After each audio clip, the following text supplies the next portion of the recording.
وَلَقَدْ يَسَّرْنَا الْقُرْآنَ لِلذِّكْرِ فَهَلْ مِن مُّدَّكِرٍ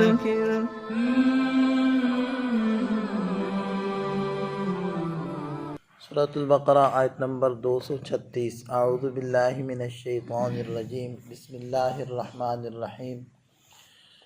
لا جناح علیکم ان طلقتم النساء ما لم تمسوهن او تفرضوا لهن فریضہ ومتعوهن علی الموسع قدره وعلی المقتر قدره متاعا بالمعروف حقا علی المحسنین۔ چونکہ طلاق کے احکامات چل رہے ہیں تو انہی کے ضمن میں ایک حکم اس حالت کا بھی بتایا کہ جب طلاق کی نوبت ایسے وقت میں پیش آ جائے کہ میاں بیوی کی مقاربت نہ ہوئی ہو، یا یوں کہنے کہ رخصتی نہ ہوئی ہو، نکاح کے بعد ہی طلاق کی نوبت آ جائے۔ اس کی دو صورتیں یہاں ذکر کی گئی ہیں۔ پہلی آیت میں پہلی صورت ہے، دوسری آیت میں دوسری صورت کا حکم بیان ہوا ہے۔ دیکھیں ایک دو باتیں اس سے پہلے آپ حضرات سمجھ لیں۔ جب نکاح ہو گیا، نکاح کے بعد رخصتی ہو گئی اور مقاربت کی نوبت پیش آ گئی، یا مقاربت تو نہ ہو سکی البتہ اتنا وقت مل گیا تنہائی کا میاں بیوی کو کہ اگر وہ مقاربت چاہتے تو کر لیتے لیکن نہیں کی، تو یہ ان کو اتنا وقت کا مل جانا یہ بھی مقاربت کے حکم میں ہی داخل ہوگا۔ اس کو کہتے ہیں خلوت صحیحہ، خلوت تنہائی کو صحیحہ درست، یہ ایک اصطلاح ہے۔ اس کا مطلب یہی ہوتا ہے کہ آیا نکاح کے بعد میاں بیوی کی خلوت صحیحہ ہوئی یا نہ ہوئی۔ اب خلوت صحیحہ کا مطلب یہ ہے کہ دونوں کو تنہائی میں اتنا وقت ملا تھا کہ اگر وہ مقاربت چاہتے تو کر لیتے، اس کو کہتے ہیں خلوت صحیحہ۔ تو خلوت صحیحہ کے اوپر ہی سارے احکامات آگے چلتے ہیں۔ اور ظاہری بات ہے کہ نکاح کے بعد اگر مقاربت نہیں ہوئی پھر طلاق کی نوبت آئی تو احکام اور ہیں، اور اگر مقاربت ہو چکی ہے تو احکام اور ہیں، فرق پڑتا ہے۔ یہاں ایک عام فائدے کے لیے ایک بات میں عرض کر دیتا ہوں کہ شریعت کے جو احکام ہوتے ہیں وہ کچھ اسباب کے اوپر لگتے ہیں، کہ مثلا سفر کے اندر جو قصر نماز کے احکام ہیں وہ سبب کے اوپر ہیں۔ اب اصل وجہ کیا ہوتی ہے سفر کے اندر نماز کے قصر ہونے کی؟ اس کی وجہ ہوتی ہے کہ انسان کو مشقت پہنچتی ہے سفر میں، تو مشقت کے پیش نظر اس سے کچھ نماز معاف کر دی گئی اور اس کے اوپر قصر کے احکام آ گئے۔ لیکن اب کتنی مشقت پہنچے گی کہ نماز کے قصر کا حکم لگے گا؟ ایک تو اس کی کوئی مقدار نہیں اور نہ کوئی متعین کی جا سکتی ہے۔ دو بندے ایک وقت میں ایک ہی طرح کی سواری پر سفر کر رہے ہوں گے، ایک کو مشقت ہوگی دوسرا انجوائے کر رہا ہوگا، کہ کیسے فیصلہ کریں؟ پھر دیکھیں کہ وقت بدل رہا ہے، زمانہ بدل رہا ہے، اسباب بدل رہے ہیں۔ پہلے جو جان توڑ سفر تھے وہ آج بڑے مزے کے اندر ہو جاتے ہیں، تو کیسے فیصلہ کریں گے؟ اس لیے شریعت نے اس کے اوپر کوئی مدار رکھا ہی نہیں ہے کہ ہر بندہ اپنے ساتھ ایک مفتی صاحب کو لے کر جائے، وہ فیصلہ کرے کہ ہاں اب مشقت شروع ہو چکی ہے لہذا اب تمہارے اوپر قصر بنتی ہے۔ یہ تو بڑا مشکل ہو جائے گا، ناممکنات میں سے ہے۔ تو اسلام نے، شریعت نے کیا کہ ایک سبب کے اوپر حکم لگا دیے، اتنا سفر اگر کرو گے تو بس تمہارے اوپر قصر ہے، چاہے مشقت ہو یا نہ ہو۔ اب دیکھیں 77.5 یا 78 کلومیٹر ہے، اب ایک بندہ پیدل کر رہا ہے، ایک بندہ گھوڑے گدے پر کر رہا ہے، ایک بندہ سائیکل پہ کر رہا ہے، ایک بندہ موٹر سائیکل پہ کر رہا ہے، ایک بندہ لگژری کار پہ کر رہا ہے، ایک بندہ ہیلی کاپٹر پہ کر رہا ہے، تو کیا سب کی مشقت برابر ہے؟ نہیں ہو سکتی برابر۔ لیکن ایک سبب کے اوپر حکم لگ گیا بھی اتنا سفر ہے، کوئی جیسے مرضی کرے، بادشاہ کرے یا غریب کرے، اتنا سفر اگر ہوگا تو اس کے اوپر قصر ہو۔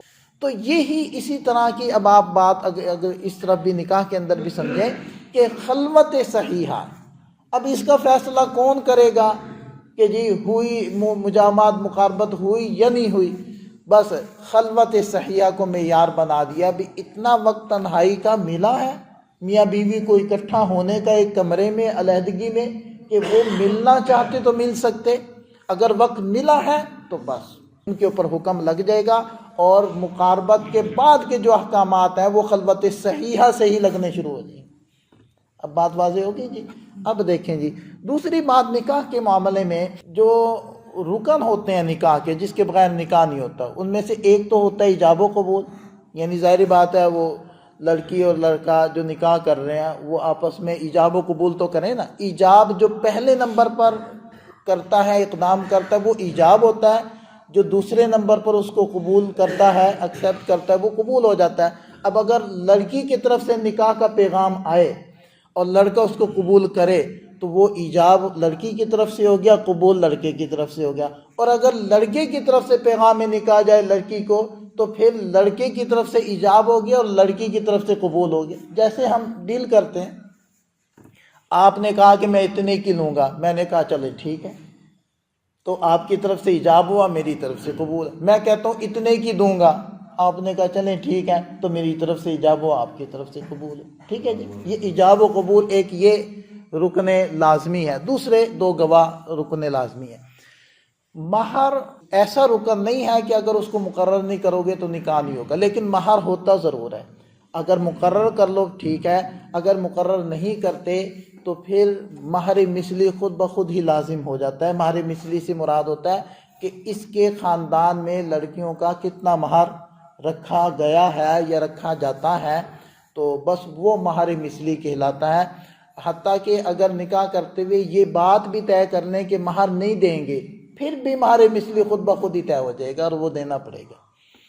تو یہ دو باتیں سمجھ میں آ گئی۔ اب ان آیات مبارکہ کو دیکھیں۔ لا جناح علیکم، تم پر کوئی گناہ نہیں، ان طلقتم النساء، اگر تم عورتوں کو طلاق دے دو ایسی حالت میں کہ ما لم تمسوہن، کہ تم نے ان کو چھوا نہ ہو، یعنی خلوت صحیحہ نکاح کے بعد نہ ہوئی ہو، او تفریضوا لہن فریضہ، یا تم نے ان کے لیے کوئی مہر مقرر نہ کیا ہو، مہر مقرر نہیں کیا، تو ایسی صورت میں اگر طلاق کی نوبت پیش آ جائے، نکاح ہوا ہے، خلوت صحیحہ نہیں ہوئی، نہ ہی مہر مقرر کیا گیا ہے، تو پھر کیا کرنا ہے؟ وَمَتِّعُوهُنَّ، تو تم لوگوں نے یہ کرنا ہے، ایک تو ایسی حالت میں طلاق دینی پڑ جائے تو کوئی مسئلہ نہیں، طلاق دی جا سکتی ہے۔ دوسرے نمبر پر یہ کرنا ہے کہ متعوہن، ان عورتوں کو کچھ گفٹ دو، تحفہ دو۔ اب وہ تحفے کی مقدار زیادہ سے زیادہ کتنی ہو سکتی ہے؟ کچھ بھی ہو سکتی ہے، کم سے کم ایک جوڑا تو دو، یعنی 4-5 ہزار روپے کے بقدر، یہ جو عام چلتے ہیں 2000-2500، اتنے کا ایک جوڑا تو ان کو دے دو، یہ کم سے کم مقدار ہے۔ زیادہ میں تو پھر آپ کی مرضی ہے، آپ کی وسعت ہے۔ اب علی الموسع قدرہ، جو خوشحال ہے اس کے ذمے اس کی وسعت کے بقدر، وعلی المقتر قدرہ، اور جو تنگ دست ہے، غریب ہے، اس کے ذمے اسی کی وسعت کے بقدر۔ تو یہ لازمی ہے۔ کس صورت میں؟ دیکھیں، خاص صورت ہے کہ نکاح ہو گیا، خلوت صحیحہ نہیں ہوئی اور مہر بھی مقرر نہیں کیا تھا، طلاق کی نوبت آ گئی، تو مرد کے ذمے لازم ہے کہ اس کو کوئی گفٹ دے دے، اور وہ گفٹ کی کم سے کم مقدار ایک جوڑا ہے۔ متاع بالمعروف، بھلے طریقے سے یہ گفٹ دینا ہے، حقا علی المحسنین، نیکی کرنے والوں کے ذمے یہ لازم ہے۔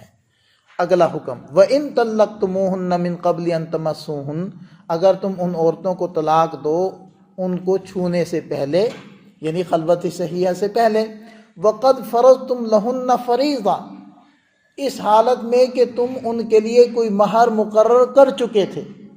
یہاں بھی پچھلی صورت یہ ہے کہ نکاح کے بعد خلوت صحیحہ سے پہلے طلاق ہو رہی ہے، لیکن اس صورت میں مہر مقرر ہو گیا تھا، تو فَنِصْفُ مَا فَرَضْتُمْ، تو پھر جو مہر مقرر کیا تھا اس کا نصف تم نے دینا ہے، اس عورت کو نصف مہر دینا پڑے گا۔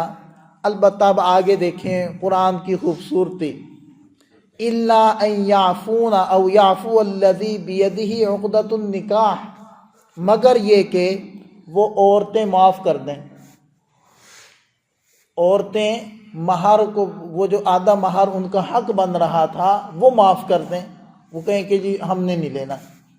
یا مرد وہ لوگ جن کے ہاتھ میں نکاح کی گرہ ہے، اور کس کے ہاتھ میں نکاح کی گرہ ہوتی ہے؟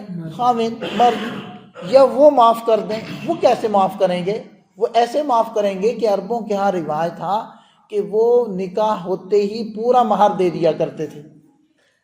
اب خلوت صحیحہ سے پہلے طلاق کی نوبت آ گئی تو اب مردوں کا حق ہے کہ وہ نصف مہر واپس لے لیں، کیونکہ اس صورت میں صرف نصف مہر ہوتا تھا۔ تو اب مردوں کو حکم دیا جا رہا ہے کہ ان کو بھی یہ اختیار ہے کہ وہ بقیہ نصف بھی معاف کر دیں۔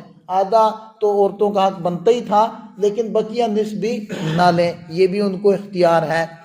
اچھا، یہ دو اختیار بتلا دیے۔ اگر عورت چاہے نصف مہر بھی نہ لے تو یہ بھی اس کو اختیار ہے، مرد چاہے کہ بقیہ نصف بھی یعنی پورا مہر دے دے تو اس کو اختیار ہے۔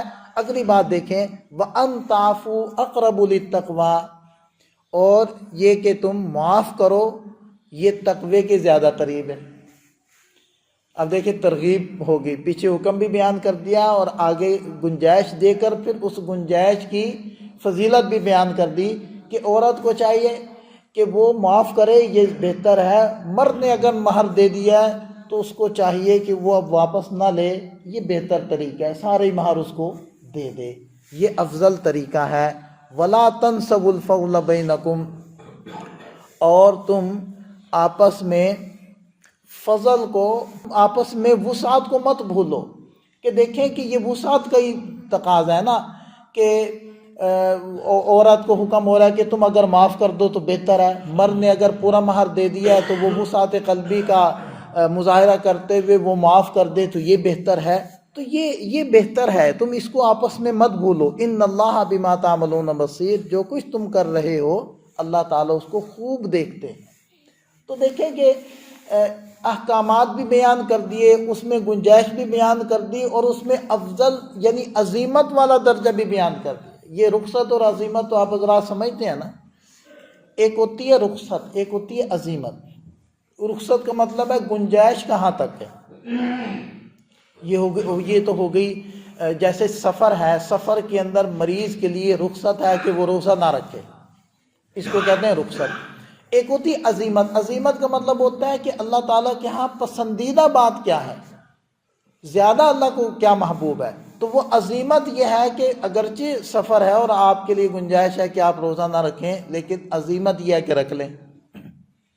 تو دیکھیں کہ رخصت بھی بیان کر دی، حکم بھی پیچھے بیان کر دیا، رخصت بھی بیان کر دی، اور پھر آگے عظیمت بھی بیان کر دی کہ تم اگر وسعت قلبی سے کام لو تو یہ تم دونوں کے لیے بہتر ہے۔ اللہ تعالی ہمیں سمجھ عطا فرمائے۔